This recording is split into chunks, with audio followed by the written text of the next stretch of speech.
Portanto, o neutrófilo ele vai sair de dentro da corrente circulatória e vai passar para o tecido por causa do processo inflamatório.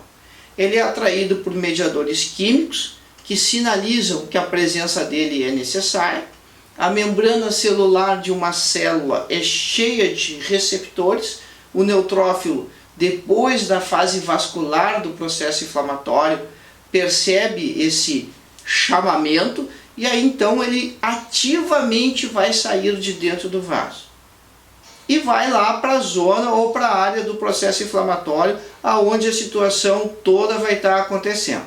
Como isso vai se dar? Bom, precisa lembrar lá de inflamação que houve então o início do processo. A primeira célula envolvida foi o mastócito, ele liberou histamina, conectou no vaso sanguíneo, houve então a fase vascular do processo, o neutrófilo percebe essa presença de mediadores químicos e vai fazer esse processo de saída aonde ele gasta energia e por isso se chama diapedese.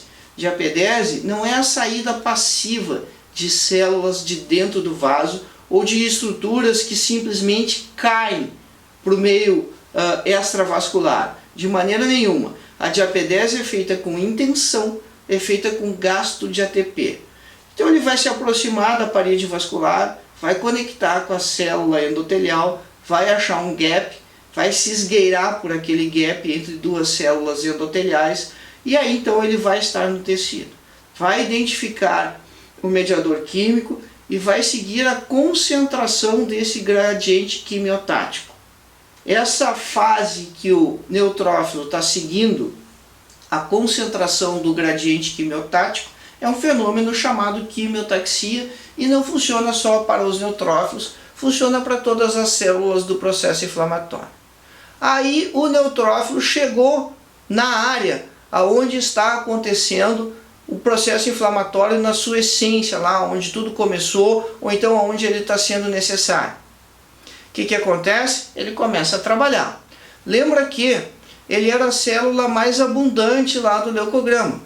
Portanto, em 90 minutos depois do início do processo, a quantidade de neutrófilos que você terá no sítio inflamado, ela é significativa microscopicamente.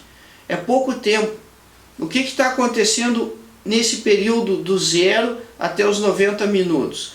Bom, está acontecendo a fase vascular, já começa a formação do edema, começa então a formação desse gradiente quimiotático e é óbvio que não vai chegar todos os neutrófilos juntos. Já estão chegando neutrófilos lá, mas passado esse período de 1h30, já terão tantos neutrófilos presentes na área inflamada que isso vai ser significativo à luz do microscópio ou na observação microscópica.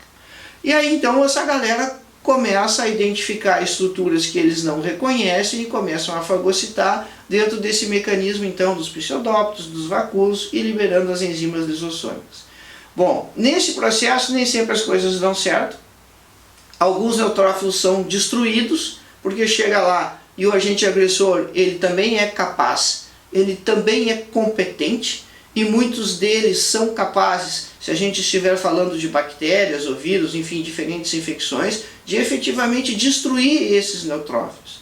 E isso começa a acumular no tecido. Os neutrófilos que estão sendo destruídos, os neutrófilos que acabam morrendo porque a gente sabe que eles duram pouco, são poucas horas o tempo de vida do neutrófilo, e isso vai então gerando um volume de células mortas ali.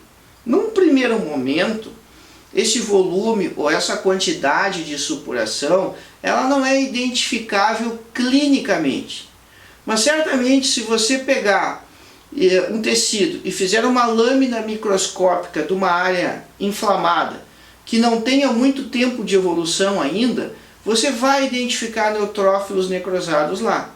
Mas eles não são significativos microscopicamente e também ainda não são significativos, muito menos, obviamente, do ponto de vista clínico, porque eles ainda são pouquinhos.